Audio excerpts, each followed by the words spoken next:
Bom dia, 9h35. Vamos juntos para mais uma edição do Boletim de Notícias com informações a serviço da vida e da esperança. Hoje é quinta-feira, 22 de fevereiro de 2024.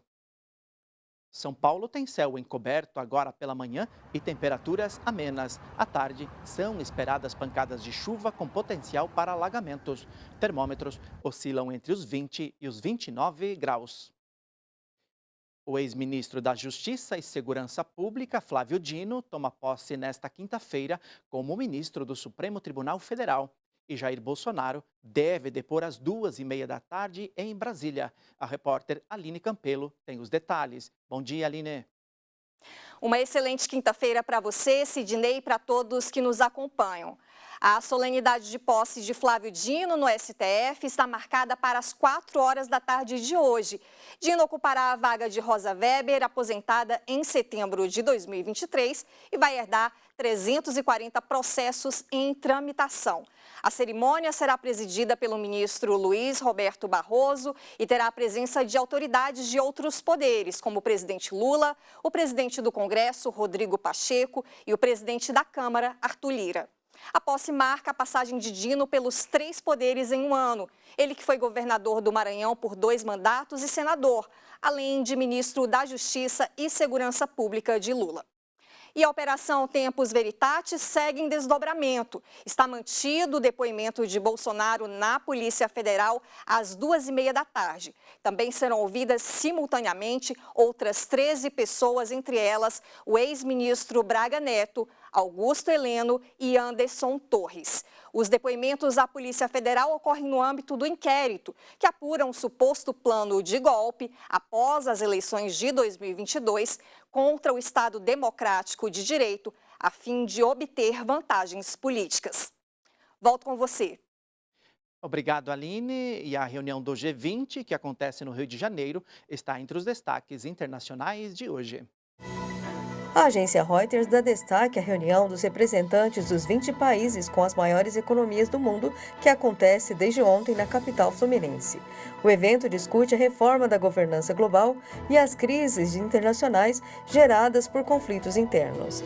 A redução da pobreza, as mudanças climáticas e a proteção ambiental também são temas abordados. O chanceler brasileiro, Mauro Vieira, presidiu a cerimônia de abertura. Em seu discurso, Vieira afirmou que o Brasil não aceita um mundo em que as diferenças sejam resolvidas pela força militar e criticou a falta de ação do Conselho de Segurança da ONU. A reunião do G20 termina hoje. E o jornal americano Washington Post destaca: arquivos vazados de empresa chinesa mostram uma vasta atividade internacional de hackers. Uma coleção de documentos vazados de um grupo de hackers ligado ao Estado chinês mostra que os grupos militares e de inteligência de Pequim estão realizando instruções cibernéticas sistemáticas e em grande escala contra governos, empresas e infraestruturas estrangeiras, explorando o que chamam de vulnerabilidades em sistemas de software de empresas como Microsoft, Apple e Google. Chove em boa parte do país nesta quinta-feira. Vamos ver como fica o tempo em todo o Brasil. A chuva vai ser forte e o tempo fica instável e chuvoso entre o Maranhão, Piauí e oeste da Bahia, com risco de volumes elevados e temporais no norte maranhense por conta da zona de convergência intertropical. Os termômetros marcam mínima de 19 graus em Porto Alegre, 23 no Rio de Janeiro e máxima de 32 graus em Cuiabá e 35 em Manaus. No Sudeste vai ter temporais entre o norte e leste de Minas Gerais, no norte do Rio de Janeiro e o Espírito Santo. Na quarta-feira, os acumulados chegaram aos 120 milímetros em menos de 6 horas em Caraguatatuba e a chuva forte fez a sirene de evacuação ser acionada em São Sebastião. Vai fazer 29 graus na quinta-feira e máxima de 31 na sexta e no sábado em São Sebastião. A tempestade tropical Acará continua próxima à costa do Rio Grande do Sul, mas ao longo do dia perde a força. Pode chover no leste do Paraná, norte de Santa Catarina. Já no centro-sul e oeste do Rio Grande do Sul, o tempo será firme. No outro extremo do país, a quinta continua a ser de sol em Roraima, parte do Amazonas e Pará. pode chover no Tocantins e no Amapá. No interior do país, a chuva vai ser concentrada no Distrito Federal, centro-norte de Goiás e parte do Mato Grosso. Em carta direcionada a toda a Arquidiocese de São Paulo, o cardeal Odilo Scherer instituiu a Quinta-feira das Vocações. A repórter Aline Imércio explica pra gente. Bom dia, Aline.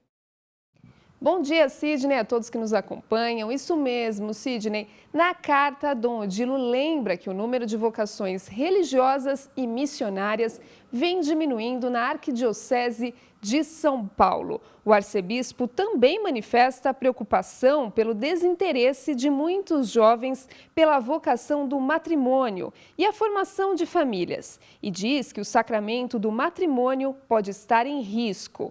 Por conta dessa situação, Dom Odilo instituiu a quinta-feira como dia vocacional da semana.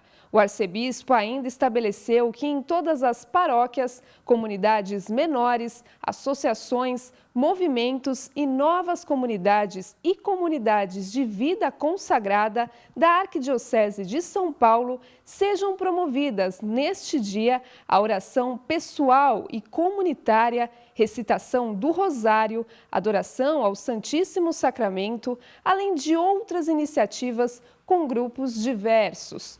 Por fim, Dom Odilo lembra da necessidade de que em todas as missas celebradas na igreja, em especial aos domingos, seja feita a oração pelas vocações. De São Paulo, Aline Mércio, para o Boletim de Notícia. Obrigado, Aline. E no Rio de Janeiro, hoje, a Igreja Matriz de São João Batista da Lagoa será elevada à Basílica Menor. A solenidade será presidida pelo cardeal Orani João Tempesta. Mais informações com Fátima Lima. A paróquia São João Batista da Lagoa, em Botafogo, no Rio de Janeiro, vai se tornar Basílica Menor. A celebração da elevação da igreja será às 18 horas, presidida pelo cardeal do Rio de Janeiro, Dom Orani João Tempesta. A celebração será por ocasião da festa da Cátedra de São Pedro e também a celebração de 10 anos de criação do Cardinalato de Dom Orani. A paróquia fica na Rua Voluntários da Pátria, número 287, em Botafogo. Obrigado, Fátima. Nesse tempo quaresmal, a igreja convida os fiéis a exercerem a verdadeira caridade como forma de aproximar-se do outro. Na reportagem a seguir, você vai entender a importância da esmola. O Catecismo da Igreja Católica ensina: a esmola dada aos pobres é testemunho de caridade fraterna, é também uma prática de justiça que agrada a Deus. Pároco da Igreja Santa Cândida, em São Paulo, Padre Anderson afirma: doar esmola é dar de si.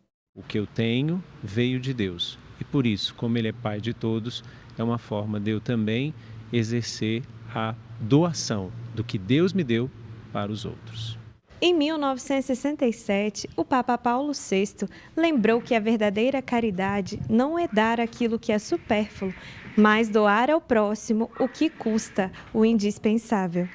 Uma senhora um dia chegou aqui, ela entrou de repente. Aí ela foi e falou assim, o meu filho veio a falecer há 3 meses atrás, né? E eu não tive coragem de retirar as coisas deles, mas a semana passada eu tive essa experiência de ir lá e cuidar de mim, cuidar também dos filhos dele, que ele deixou 2 filhos, né? E a esposa. Aí eu falei com ela, vamos retirar as roupas dele e doar, que ele era muito igreja, gostava muito da igreja, de ajudar, era bem caridoso. De acordo com o professor Felipe, o desapego do que é material faz bem para a consciência e para a alma. A esmola faz a gente abrir, se desapegar das coisas. Não é? Quando você faz uma boa esmola para um pobre, ajuda uma pessoa necessitada, você quebra um pouco dessa ganância que existe em nós, desse apego aos bens materiais. Isso é um exercício quaresmal importantíssimo. Né? Principalmente quem sente mais essa dificuldade é que mais deve exercitar. Deus caminha com seu povo. Este é o tema do Dia Mundial do Migrante e Refugiado, a ser celebrado em 29 de setembro. conforme comunicado divulgado hoje pelo Vaticano. A mensagem central é o migrante visto como símbolo da Igreja em movimento. O tema foi anunciado pelo Dicastério para o Serviço do Desenvolvimento Humano e Integral. A edição de hoje fica por aqui. Siga bem informado acessando nossas redes sociais e também o site noticias.cançãonova.com. Outras informações às 6:45 da noite no Canção Nova Notícias. Uma boa quinta-feira para você e continue ligado na TV Canção Nova.